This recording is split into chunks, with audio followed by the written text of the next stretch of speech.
This wasn't a courtroom drama. It was the moment America realized silence can be a crime. Before we dive in, let us know where you're watching from today, and if you like this story, don't forget to subscribe. It began with a broadcast no one expected. At exactly 9:01 a.m. Eastern, a government feed meant only for internal use was accidentally leaked to public channels.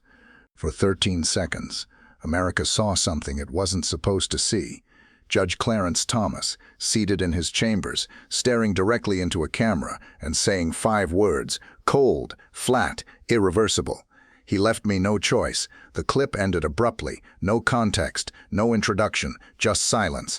Within minutes, the footage spread like wildfire. News anchors stumbled over half-sentences, hashtags erupted across platforms, and by 9:07, over 20 million people had tuned into the live courtroom feed for one reason: to watch a man fall. The doors of courtroom 3B creaked open, not with ceremony, but with inevitability. A low murmur rolled through the gallery as heads turned. No entourage, no bodyguards, no team of high-priced attorneys whispering strategy. Just one man walking forward, alone, Denzel Washington. He wore a dark charcoal suit, plain and precise, the kind of suit you wear when you have nothing to prove. In his hand, a worn leather briefcase, no logos, no monogram, just scuff marks and time, the kind of briefcase that remembers. He didn't smile, didn't flinch, he didn't even look up at the crowd craning their necks to catch a glimpse. Senators, former defense officials, media vultures, none of it mattered. His eyes stayed forward, fixed on the bench. His steps echoed with a rhythm that didn't rush or retreat. Just one foot, then another, measured, composed, and maybe that's what unsettled them most. A reporter whispered, "Is that really him?" Another, barely audible, muttered, "He came without counsel." In the back row, a congressional aide smirked and tapped his phone twice. He was already drafting the tweet. 3 rows up, a general crossed his arms and narrowed his eyes, searching for a crack. They all expected defiance, or panic, or maybe even desperation. What they got was stillness. Denzel reached the defendant's table and paused. He placed his briefcase down gently, unclasped it without fully opening the lid, then folded his hands. Calm, deliberate, unshaken. For a moment it felt like the room was holding its breath, waiting. Then the back doors opened again. The air shifted, not louder, but heavier. Justice Clarence Thomas entered like a verdict. His black robe trailed behind him like a shadow that refused to be outrun. He didn't look at the gallery, didn't nod to the bailiff. He sat at the bench as if it had always belonged to him. And maybe in some ways it did. His voice dropped into the courtroom like stone through glass. "Mr. Rick Washington," he said without hesitation, "this court is in possession of classified evidence, indicating that you willfully withheld military intelligence related to Operation Hollow River. You are hereby accused of treason against the United States of America. You will answer under oath." There was no warm-up, no preamble, no room for denial. A sound escaped from somewhere near the front. Part gasp, part curse. A woman in the press box dropped her recorder. A senator leaned back, muttering something like, "Jesus." Someone near the exit let out a low, nervous chuckle, the kind of laugh people make when reality starts to twist into disbelief. And yet, he didn't move. Denzel didn't rise, didn't protest, didn't blink. The man who had built a career on poise, presence, and power sat in a courtroom surrounded by people waiting to see him broken, and he did the most terrifying thing of all. He waited, not with fear, not with anger, with patience. He pushed back his chair slowly. The sound scraped against the marble like a blade. Then, standing, he placed both hands on the table. His eyes lifted, not toward the jury, not toward the press, not toward the senators scribbling notes in haste. Just one man. He looked directly at Justice Clarence Thomas, and he asked one question: "Are you sure you want this?" It wasn't loud, it wasn't threatening, but it cut through the courtroom like a rifle shot in fog. There were no echoes, only silence, a different kind of silence, not the kind filled with tension, the kind filled with knowing. Thomas didn't respond right away. His eyes narrowed, not with fury, but with calculation. For the first time, something unreadable passed between them, a flicker of memory, of history, of choices made long before this room.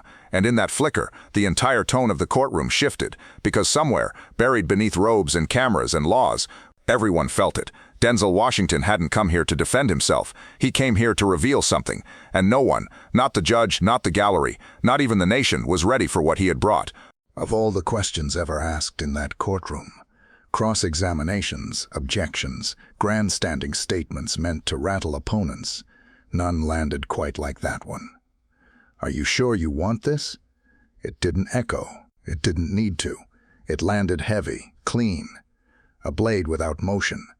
And for a second, just one, even Clarence Thomas forgot how to breathe. The cameras didn't blink, but the courtroom did. Aid pens paused mid-word. A senator's coffee hovered mid-air. The court reporter looked up, fingers frozen above the keys. No one moved, not out of respect, but confusion. What did he mean? What did Denzel know that made his voice so calm while being accused of treason? Thomas adjusted slightly in his seat, not a flinch, not a shift of power, but a reflex. His jaw locked the way it does when a man remembers something he thought was buried deep. He tried to respond, but Denzel was already opening the briefcase.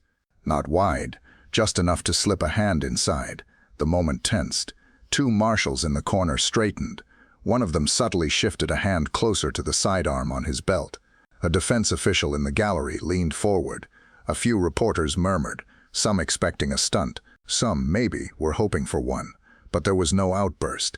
Denzel didn't pull out a legal defense, no prepared statement, no stack of affidavits. He just held a single folded piece of paper, yellowed, creased, no envelope, the kind of paper that doesn't sit in a folder. It lives in a pocket. It endures. He didn't speak. Not yet. Just let the room absorb what it was seeing. A man accused of betraying his country, reaching not for evidence, but for something older than that. Thomas finally spoke, but his tone had changed. "You are still under oath, Mr. Washington," he said, voice quieter now, less thunder, more gravel. "If you intend to delay these proceedings, I suggest you—" "I'm not delaying anything," Denzel said, finally breaking the silence. "I'm starting it." Then he looked at the gallery. Not all of it, just one corner, a single camera, blinking red, feeding directly to millions watching live across the country. His gaze didn't ask for sympathy.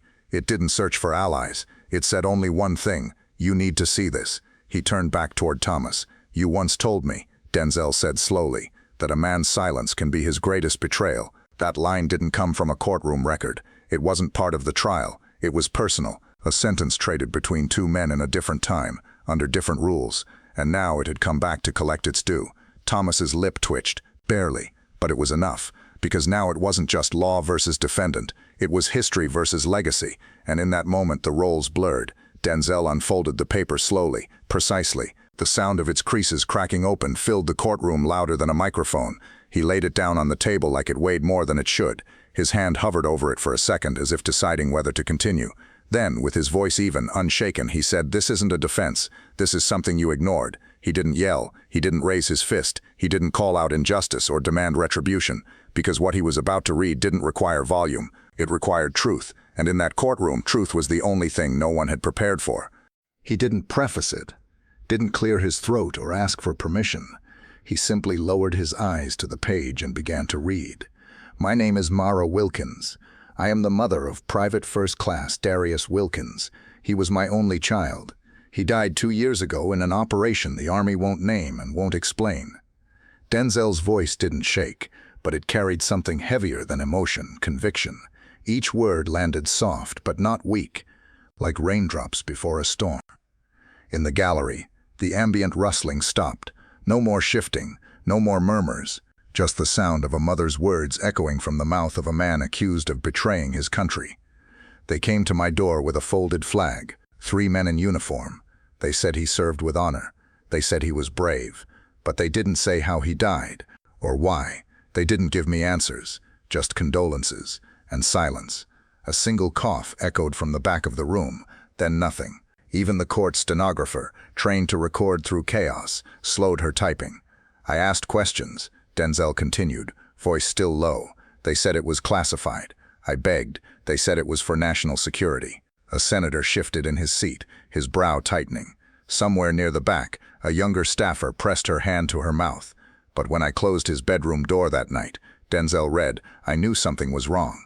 I could feel it in the quiet. Like the air knew what they wouldn't tell me. It wasn't theatrical. It wasn't political. It was human.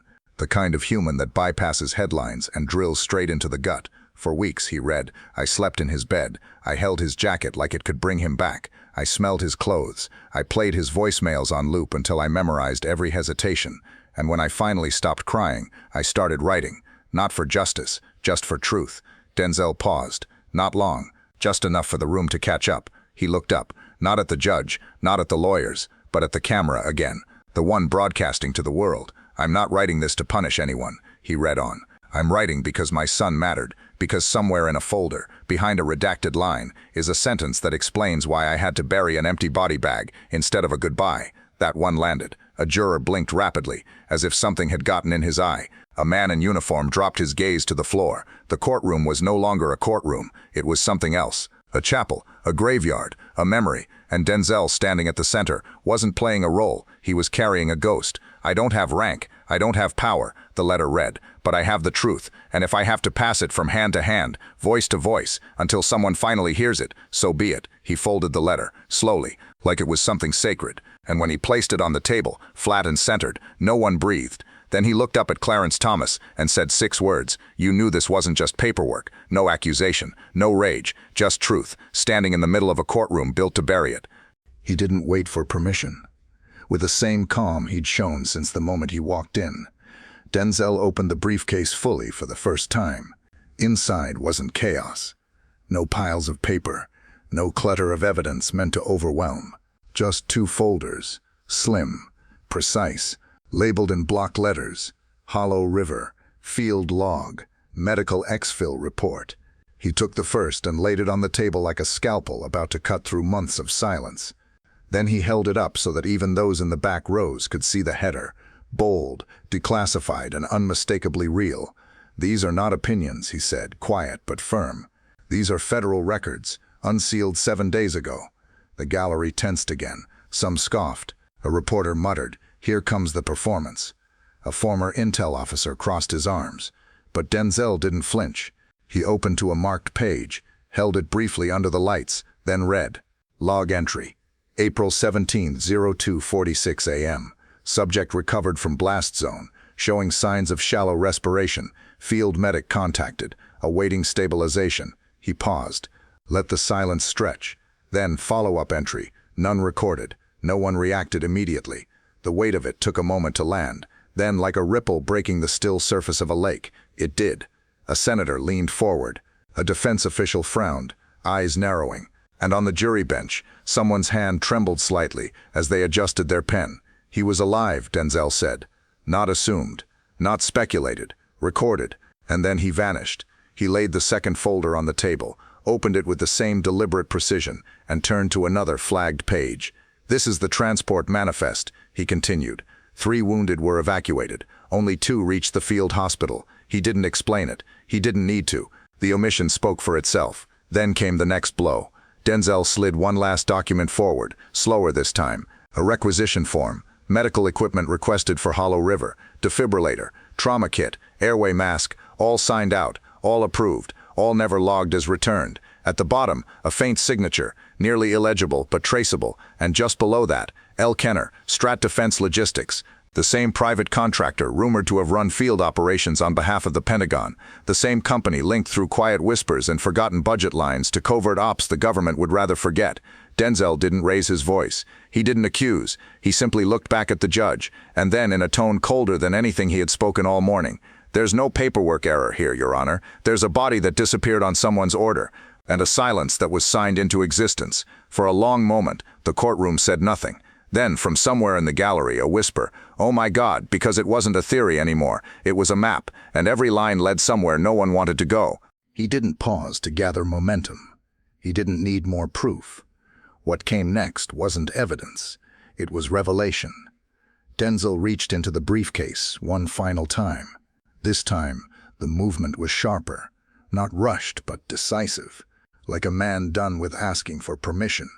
He pulled out a photograph, black and white, grainy, but the faces were unmistakable. He held it up for the court to see. In the picture, Justice Clarence Thomas, seated at a quiet Georgetown restaurant, wineglass in hand.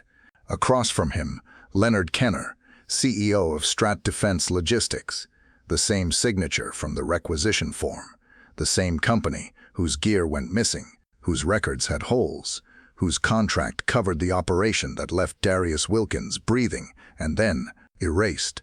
The courtroom reacted like it had been slapped, a collective intake of breath, audible, immediate. A reporter near the front clutched her notepad so hard it crumpled. One of the jurors looked physically ill. A marshal took a half step forward, unsure why. Even the court clerk dropped her pen, the soft clatter loud in the sudden quiet. Denzel didn't say a word. He didn't have to.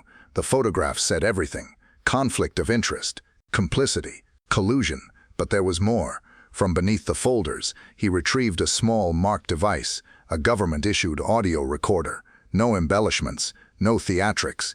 He placed it on the table, clicked it once, and let it speak. The speaker crackled, then cleared. A voice emerged. Calm, measured, familiar. If the mother pushes too hard, leaks something about a protocol breach, shut it down, quietly, before it spreads. There was no mistaking it. It was Clarence Thomas. Not a transcript, not a second-hand account. His voice, his cadence, cold, surgical. The air left the room. It wasn't rage that followed. It was stillness. The kind that comes after a building collapses, when the dust hangs and no one can speak because they don't know what survived. Denzel looked up. For the first time that morning, Justice Clarence Thomas did not meet his eyes. The judge's posture, once carved from stone, sagged just slightly at the corners. His fingers tightened on the bench, not in power, but in effort. Effort not to fall apart. There was no gavel, no objection. No one moved, because something had just shifted. This wasn't a courtroom anymore. This was the aftermath, not of an argument or a trial, but of a reckoning that could no longer be buried. Denzel leaned forward, not triumphant, not angry, just steady. "You didn't just silence a mother," he said. "You silenced a nation's right to remember its dead." And now, the silence wasn't fear, it was shame. The creak of the courtroom doors didn't announce her, but everyone turned. No bailiff called her name. No cameras zoomed, but every head, as if pulled by gravity, turned toward the back. She walked slowly, each step deliberate, the kind of movement that doesn't beg for attention, but commands it. A cane tapped softly against the stone floor, not shaky, rhythmic, like a drumbeat only she could hear. She wore no badge, no uniform, just a navy dress, a wool coat, and grief wrapped around her shoulders like a second skin. Denzel saw her before anyone else did. His posture changed, not retreating, but parting.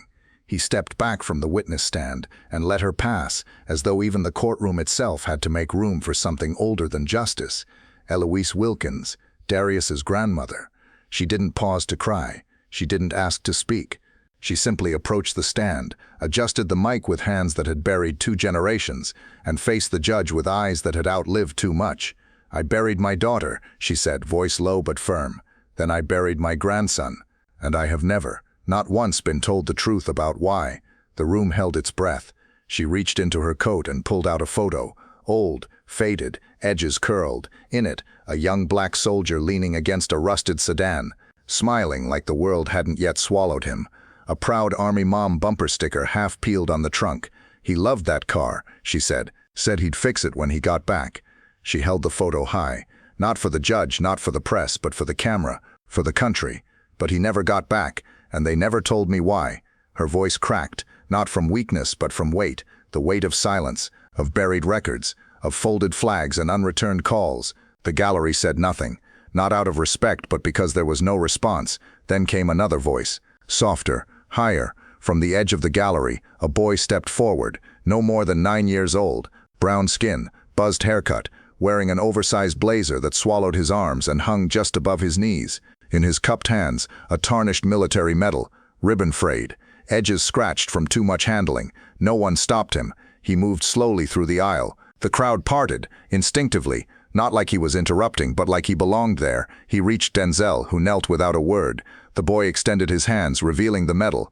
"My brother's name was James," he whispered. "He died 2 years ago. Nobody ever told us how." Denzel didn't speak. He just looked at the medal, then back at the boy. "But you told the truth," the child added, barely above a breath. And for the first time that morning, Denzel broke. No performance, no collapse, just quiet tears. He took the medal as if it might vanish in stronger hands. He held it gently, head bowed, tears slipping down his face. Not from guilt, not from sorrow, from truth, from the cost of carrying it. He didn't wipe his face, didn't apologize. He just stood, turned and walked to the corner of the courtroom, toward something no one had noticed until now. A chair, old, wooden, scratched, not courtroom furniture, just a kitchen chair, plain, familiar. the kind you see in family photos, the kind that's pulled out every night for dinner and never replaced, even when it breaks. He lifted it carefully, almost reverently, and brought it to the witness stand, then placed it beside the bench, hand resting on its back. This, he said softly, belonged to Darius. He didn't elaborate. He didn't need to.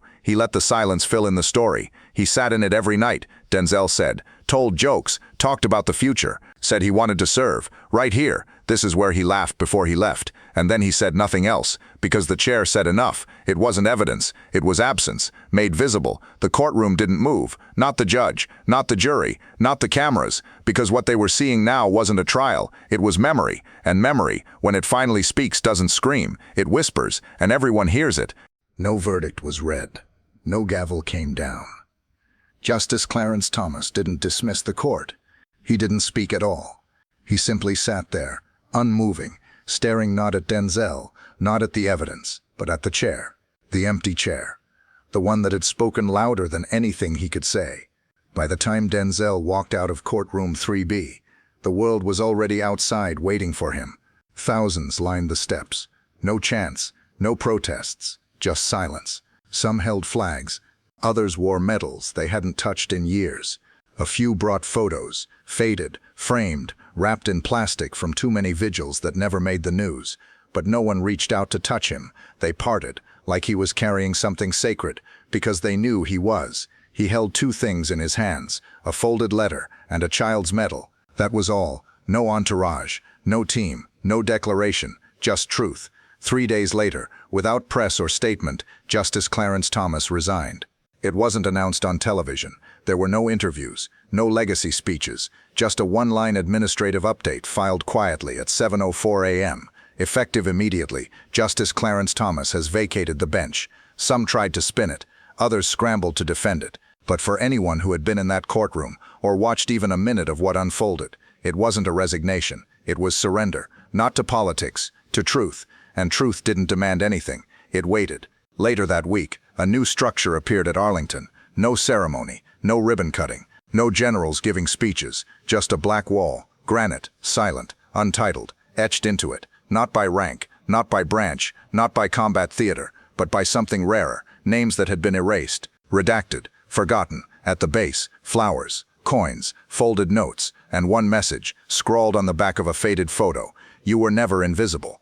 A few days after that, just past sunrise, Denzel stood at that wall, alone, in silence. He ran his fingers across a single name, Darius Wilkins. He didn't speak, because the name said enough, and for the first time in years, the silence didn't feel heavy. It felt clean. It didn't hide. It honored. That night, back on his porch, Denzel sat barefoot in the warm morning air. His niece curled beside him, legs swinging, a plastic bowl in her lap. "Uncle Denzel," she said, looking up, "can we bake cookies?" He raised an eyebrow. "For the soldiers in heaven," she explained, matter of fact. "You said some of them didn't have anybody, so we could send them cookies, just so they know we remember." Denzel blinked, then pulled her close. "Yes, baby," he said, "every single one."